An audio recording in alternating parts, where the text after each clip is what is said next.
반갑습니다. 보험대학입니다. 암보험 하나씩은 가입해 두셨을 겁니다. 그런데 암보험 하나만으로 정말 충분할까요? 암이라는 질병이 피하고 싶다고 피할 수 있는 게 아니지만 치료 수준은 결국 자금의 여유에 따라 달라질 수밖에 없습니다. 경제적 여력이 된다면 선택의 폭도 넓어지겠지만 비용이 빠듯하다면 제한된 환경에서 치료를 받을 수밖에 없겠죠. 위기 상황에서 앞에 지푸라기와 튼튼한 밧줄이 있다면 여러분이라면 어느 쪽을 잡고 싶으신가요? 요즘 실비만 있으면 충분하다. 암은 국가에서 비용을 지원하니까 걱정 없다. 이렇게 이야기하는 설계사들 꽤 보셨을 겁니다. 하지만 실전에서 정말 중요한 건 내가 겪게 될 치료 과정에 실제로 필요한 준비가 무엇인지를 정확히 아는 겁니다. 그래서 오늘 이 영상에서는 암 진단 시 돈 걱정 없이 치료를 받기 위해 실제로 어떤 보험의 구성이 필요한지를 복잡한 용어 없이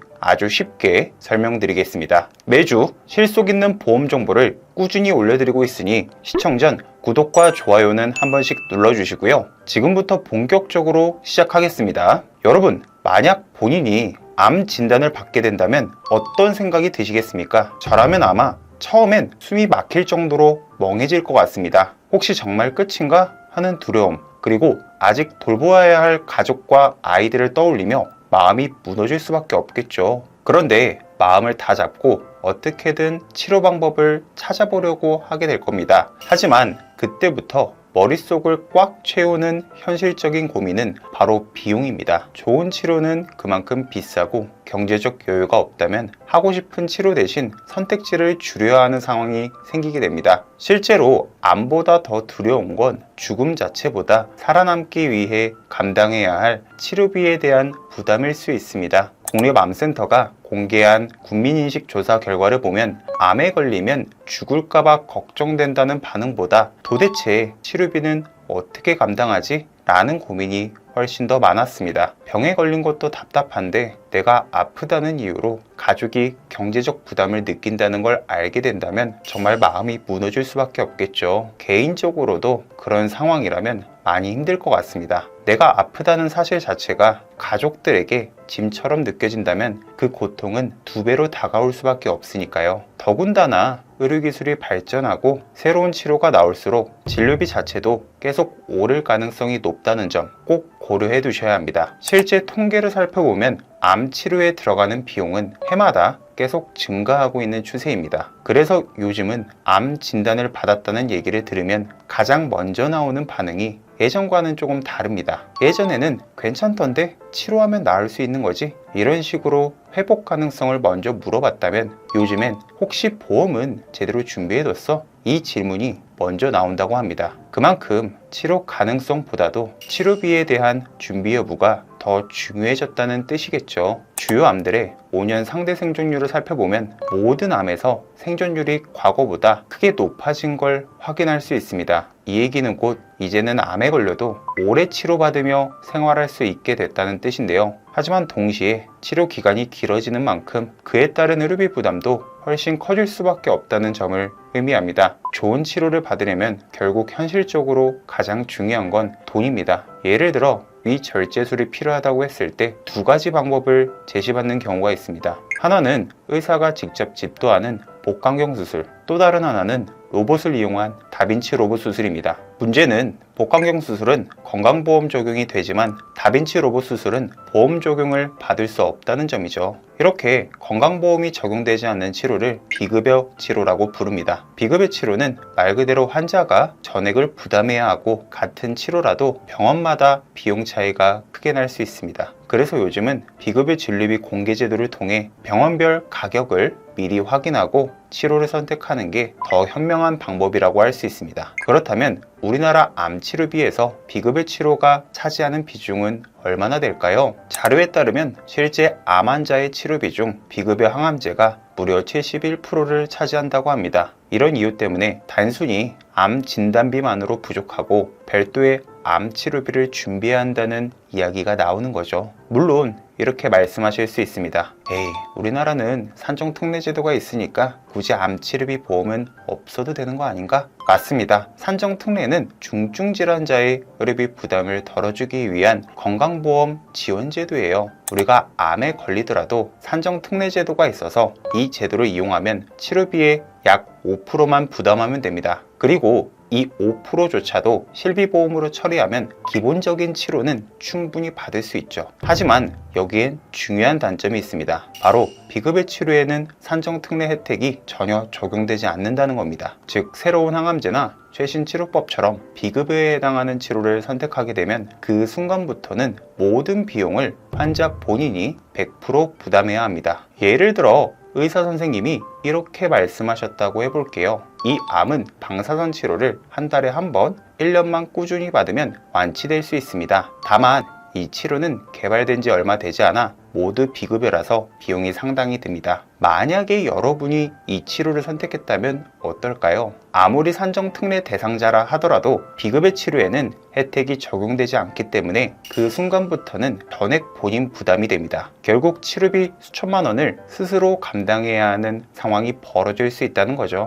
또 어떤 분들은 실비보험이 있으면 치료비는 문제가 없다라고 말씀하시곤 하는데요. 맞습니다. 가입 시점에 따라 보장 범위 차이가 있지만 공통적으로 입원해서 치료를 받아야만 제대로 혜택을 볼 수 있습니다. 예전 실비는 최대 1억, 최근 실비는 5천만 원까지 보장이 되죠. 그런데 문제는 암 치료를 통원으로 받게 되면 상황이 달라집니다. 실비보험에서 통원 치료는 공제 금액을 빼고 나면 회당 최대 20만 원을 받기도 어렵습니다. 여기에 요즘 치료 트렌드가 바뀌고 있다는 게 중요한 포인트입니다. 과거에는 암 환자라면 긴 기간 동안 입원 치료를 받는 경우도 많았지만 이제는 입원보다는 통원 치료 중심으로 변화하고 있습니다. 이 자료를 보시면 실제로 외래 통원으로 치료받는 암 환자 수가 입원 환자보다 훨씬 많습니다. 즉, 요즘은 입원 치료보다 통원 치료가 일반적이라는 거죠. 그런데 문제는 실비보험의 통원 한도입니다. 현재 기준으로 하루 20만 원에서 30만 원 사이까지만 보상이 가능하기 때문에 비급여 항암제나 신의료기술 같은 고가 치료를 받기에는 턱없이 부족합니다. 그래서 실비가 있으면 충분하다는 생각은 요즘 암치료 현실과는 맞지 않는 거죠. 이제 실비만으로는 암 치료를 온전히 대비하기 어렵다는 점이 분명해졌습니다. 게다가 실비보험은 계속해서 세대가 바뀌고 보장 구조도 점점 축소되는 방향으로 개편되고 있죠. 지금은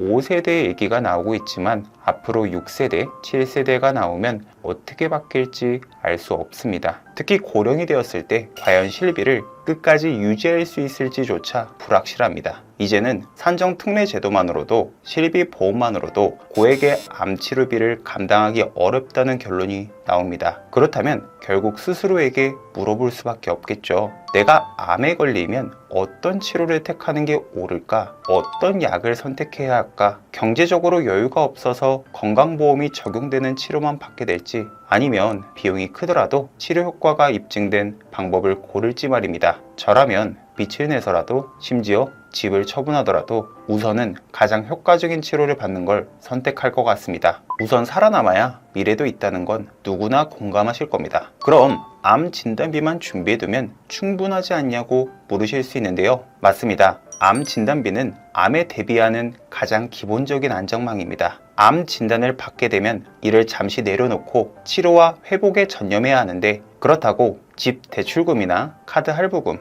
매달 나가는 생활비 같은 고정 지출이 멈춰주진 않습니다. 즉 치료비 외에도 생활을 이어가기 위한 최소한의 자금 마련이 필요하다는 거죠. 그래서 암 진단비가 중요한 이유는 바로 이겁니다. 치료가 짧게 끝나면 다행이지만 만약 치료가 5년, 10년, 15년 이상으로 길어지게 된다면 어떨까요? 처음엔 버틸 수 있어도 시간이 지날수록 치료비와 생활비 부담이 함께 쌓이면서 훨씬 힘들어질 수밖에 없습니다. 저희 보험대학에서 드리고 싶은 말씀은 불안만 키우려는 게 아니라는 점 잘 아시죠? 여러분이 실제로 마주할 수 있는 상황을 미리 짚어드리고 그에 맞는 현실적인 대비책을 알려드리기 위해 영상을 준비한 겁니다. 여러분 너무 걱정하지 않으셔도 됩니다. 다행히도 이제는 큰 비용을 들이지 않고도 비급여 암 치료에 대비할 수 있는 특약이 출시되었습니다. 그게 바로 비급여 암조율 치료비와 비급여 항암 약물 치료비 특약입니다. 이 두 가지 특약이 어떤 구조로 되어 있고 실제로 암에 걸렸을 때 우리에게 어떤 도움을 줄 수 있는지 지금부터 차근차근 정확하게 짚어드리겠습니다. 병원 영수증을 자세히 보시면 급여 항목과 비급여 항목으로 나뉘어 있는 걸 확인하실 수 있습니다. 여기서 급여 항목은 국민건강보험이 적용되는 부분인데요. 공단 부담금은 건강보험공단에서 지급하고 우리는 본인 부담만 내면 됩니다. 그리고 이 본인 부담금도 실비보험을 통해 자기 부담금을 제외한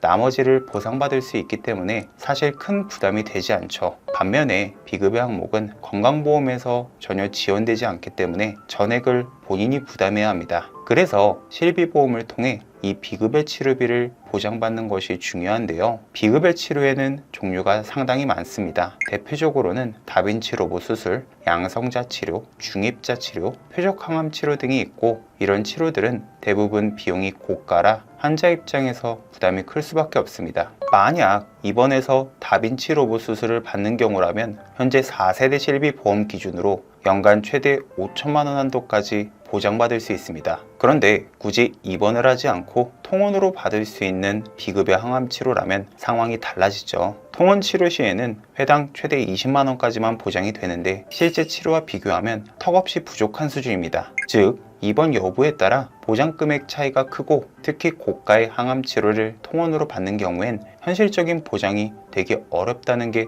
문제입니다. 게다가 현재 판매되고 있는 4세대 실비보험은 비급여 치료에는 본인 부담 상한제가 적용되지 않기 때문에 고액의 비급여 치료를 받게 되면 그 비용을 그대로 떠안아야 할 수 있습니다. 반면 1세대부터 3세대 실비보험까지는 급여, 비급여를 구분하지 않고 연간 본인 부담금이 200만 원을 초과하면 그 이상은 모두 실비보험에서 보상을 해줬습니다. 즉 환자가 실제로 부담하는 금액에 안정장치가 있었던 거죠. 결국 4세대 실비보험만 가지고 있다면 비급여 치료를 받는 순간 환자의 부담이 예전 세대보다 훨씬 커질 수밖에 없습니다. 맞습니다. 숫자로 비교하면 훨씬 이해가 쉬운데요. 예를 들어 비급여 병원비가 4천만 원이 나왔다고 가정해 보겠습니다. 현재 판매 중인 4세대 실비보험은 비급여 치료에 대해 본인 부담금이 30%이기 때문에 무려 1,200만 원을 직접 내야 합니다. 그런데 예전 세대, 즉 1세대에서 3세대 실비보험은 상황이 달랐습니다. 본인 부담금 상한제가 적용되어 연간 부담금이 200만 원을 넘으면 그 초과분은 보험사에서 전부 보상해 줬습니다. 즉 똑같이 4천만 원이 나왔어도 실제로 내 돈에서 빠져나가는 건 200만 원, 나머지 3,800만 원은 보상받을 수 있었던 거죠. 4세대 실비는 비급여에 상한제가 적용되지 않기 때문에 1,200만 원이 고스란히 본인 부담금이 됩니다. 결국 실비에서 돌려받는 금액은 2,800만 원에 불과해 차이가 크게 나는 거죠. 이렇게 치료비가 계속 쌓이면 아무리 경제적으로 여유가 있어도 가게가 흔들릴 수 있고 치료비 부담 때문에 아예 치료 시작조차 못하는 경우도 생길 수 있습니다. 하지만 걱정하지 않으셔도 됩니다. 오늘 소개해드리는 비급여 암 치료비와 항암 약물 치료비 특약을 통해 매년 암 치료비 2천만 원, 항암 약물 치료비 3천만 원씩 진단 후 10년간 최대 5억 원까지 보장받으실 수 있습니다. 본 광고는 광고 심의 기준을 준수하였으며 유효기간은 심의일로부터 1년입니다. 다빈치 로봇 수술을 받았다면 비급여 암 치료비 특약에서 2천만 원을 받을 수 있고 수술 직후 이어서 비급여 항암 치료까지 진행했다면 항암 약물 치료비 특약에서 추가로 3천만 원을 보장받게 됩니다. 즉 단 한 번의 치료 과정에서만 총 5천만 원까지 보장받을 수 있는 구조라는 거죠. 조금 더 구체적으로 어떤 상황에서 이렇게 보장받을 수 있는지 예시를 들어 설명드리겠습니다. A라는 고객님이 예를 들어 2026년 1월 1일에 위암 진단을 받으셨습니다. 같은 해에 급여 항목에 해당하는 위암 수술을 진행하셨는데요. 급여 치료였기 때문에 비급여 암 치료비 특약에서는 보험금을 받을 수 없습니다. 이후 2027년에 비급여 항목에 해당하는 항암 방사선 치료를 2차례 받으셨고 이 경우 비급여 암 치료비에서 2천만 원을 지급받을 수 있었습니다. 여기서 중요한 점은 치료 횟수와 관계없이 해당 연도에는 정해진 가입 금액 그대로 보장이 된다는 점입니다. 그렇게 건강하게 지내시다가 2034년에 다시 대장암에 진단받으셨습니다. 그 해에는 비급여 항목에 해당하는 대장암 수술을 진행하셨고 이로 인해 비급여 암 치료비 2천만 원을 지급받으셨습니다. 그리고 이듬해인 2035년에는 비급여 항암 약물 치료를 받으셨는데 이때는 항암 약물 치료비에서 3천만 원을 추가로 보장받으셨습니다. 여기서 꼭 짚고 넘어가야 할 부분이 있습니다. 2026년에 위암을 진단받았고 2034년에 다시 대장암을 진단받으셨죠. 그리고 대장암에 대한 비급여 치료비까지 보험금을 받으셨습니다. 이 사례에서 알 수 있는 중요한 점은 비급여 암 치료비 특약은 암이 처음 발생한 암이든 다른 장기로 새롭게 생긴 암이든 구분하지 않고 최초 진단 시점부터 10년 동안은 계속 보장이 이어진다는 사실입니다. 여기까지 설명을 들으셨을 때 어떤 생각이 드시나요? 비급여 암 치료비와 항암 치료비 특약을 통해 매년 최대 5천만 원, 10년간 총 5억 원까지 보장을 받을 수 있고 암이 처음 발생한 암이든 전이된 암이든 구분 없이 보장된다는 점은 분명 강력한 장점입니다. 하지만 보장은 좋은데 보험료가 너무 비싸면 가입하기 부담스럽지 않을까 하는 걱정이 드실 수 있죠. 그래서 이번에는 실제 보험료를 비교해 보여드리면서 이 특약이 얼마나 현실적인 준비가 될 수 있는지도 함께 확인해 드리겠습니다. 올해 3월까지만 해도 비급여 암 치료비 특약은 A사에서만 판매를 했었는데요. 이 상품이 좋다는 입소문이 퍼지면서 무려 5개 회사에서 가입이 가능해졌습니다. 그 중에서도 제가 직접 살펴본 결과 비교할 만한 가치가 있는 대표적인 3곳, 바로 A사, B사, C사를 중심으로 꼼꼼하게 비교해 드리겠습니다. 먼저 건강 조건이 아주 우수해서 초건강체 등급으로 가입이 가능한 분들 기준으로 정리했습니다. 연령대는 41세부터 60세까지 남녀 동일 조건으로 맞췄고요. 남녀 동일하게 20년 납 92세 만기 상해 1급 비갱신형으로 가격 비교입니다. 보신 것처럼 대부분 보험료가 만원에서 2만원대 수준으로 생각보다 부담 없이 준비가 가능합니다. 저 역시 비급여 암 치료비 특약이 이 정도 금액이라면 충분히 추천할 만하다고 판단합니다. 특히 여성분들이 초건강치 조건으로 가입할 경우 A사, B사, C사 모두 만원대로 가입할 수 있는데요. 이 경우라면 같은 가격대에서도 보장 조건이 더 유리한 C사 상품을 선택하는 게 가장 합리적입니다. 왜냐하면 A사와 B사는 최소 보험료가 2만원이라 아무리 저렴해 보여도 실제 가입 시 2만원 이상을 내야 하는 반면 C사는 만원대부터 가입이 가능하기 때문입니다. 즉 같은 조건이라면 C사가 훨씬 경제적인 선택이 되는 거죠. 이번에는 초건강체가 아닌 초경증 유병자 기준으로 준비할 수 있는 상품들을 비교한 자료를 보여드리겠습니다. 남녀 동일하게 20년 납 90세 만기 상해 1급 기준으로 설계했는데요. 초경증 유병자 조건으로 준비하더라도 예상보다 보험료 부담이 크지 않았습니다. 그래서 올해 특히 2025년에는 상당히 많은 분들이 이 상품에 관심을 가질 것으로 보입니다. 초경증 유병자로 준비할 경우 남성분들은 대체로 2, 3만원대 수준에서 설계가 가능합니다. 그 중에서도 B사 상품이 가장 가성비가 좋아 합리적인 선택이 될 수 있고요. 여성 기준으로는 C사는 상대적으로 보험료가 높은 편이며 B사가 가장 저렴하긴 하지만 최소 보험료가 2만원을 넘기 때문에 A사와 큰 차이가 없습니다. 따라서 실제 비교 설계를 받아보신 후 A사와 B사 중에서 상황에 맞게 선택하는 걸 추천드립니다. 이제 실제 제안서를 살펴볼게요. 50세 남성 1급, 30년 납 90세 만기 비갱신형 표준체 제안서입니다. 설계안을 자세히 보시면 납입 면제, 유사암 진단 시 납입 지원 특약, 그리고 암 진단비와 유사암 진단비가 함께 들어가 있습니다. 이 부분을 보시고 왜 이런 담보가 같이 들어가 있지? 하고 의문이 생길 수 있는데요. 그 이유는 비급여 암 치료비 특약을 추가하려면 반드시 암 진단비를 기본으로 함께 넣어야 하기 때문입니다. 따라서 불필요하게 큰 금액이 아니라 최소 금액으로만 설정해 둔 것이고 핵심은 비급여 암 치료비 특약이라는 점을 이해하시면 됩니다. 즉 진단비는 조건을 충족하기 위한 최소 구성일 뿐이고 실제 보장의 핵심은 비급여 암치료비 특약에 있습니다. 비급여 암특약 구성을 살펴보면 매년 1회씩 10년 동안 받을 수 있는 비급여 암주 치료비 2천만 원과 비급여 항암약물 치료비 3천만 원이 포함되어 있습니다. 또 하나 중요한 담보가 더 들어가 있는데 바로 통합암 진단비로 골암, 피부암을 포함한 전신 부위 암까지 보장되며 무려 1억 원이 설정되어 있습니다. 즉 단순히 비급여 암치료 대비뿐 아니라 암 진단 시에도 큰 금액의 보장을 받을 수 있도록 설계된 상품이라는 점이 특징입니다. 약관 내용을 보면 림프절 2차성 상세불명의 악성 신생물도 보장 항목에 포함되어 있습니다. 이게 왜 중요한가 하면 원발 부위 기준 예시를 보면 갑상선암이 림프절로 전이돼 C77로 진단되더라도 C73, 즉 갑상선암에 해당된다고 명시가 되어 있기 때문입니다. 따라서 이 특약을 가입해두면 전이암까지 보장 범위에 포함되기 때문에 림프절 전이가 발생해도 1억 원의 보험금을 받을 수 있다는 거죠. 즉 암이 초기 단계뿐만 아니라 전이 상황까지 고려해 대비할 수 있고 여기에 비급여 치료비까지 함께 준비할 수 있다는 점에서 굉장히 든든한 보장 구조라고 할 수 있습니다. 무엇보다 50세 남성 기준 월 36,127원으로 이 정도 보장을 준비할 수 있으니 부족했던